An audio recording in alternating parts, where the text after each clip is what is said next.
చేసిన ఆయనను మాకు నేర్పివ్వండి. మా ఎదురుపడిన వారిని మేము మన్నించినట్లు మా అప్పులను మీరు మన్నించండి. మమ్మ శోధన యందు ప్రవేశమివ్వక కీడుల నుండి మమ్మల్ని రక్షించండి.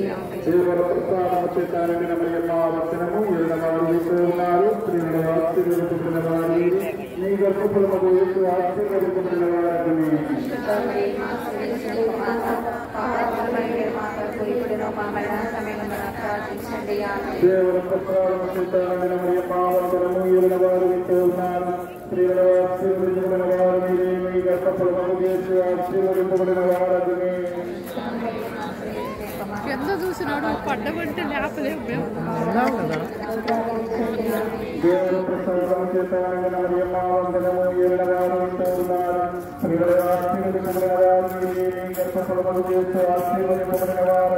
పరిశుద్ధ మరియమ్మ సర్వేశ్వర ఏకమాత ప్రార్థించండి. దేవుడు ప్రసాదం చేత ఆశీర్వదింపబడిన వారి మీ గర్భఫలము చేసి ఆశీర్వదింపబడిన వారని మా మనసు ప్రార్థించు.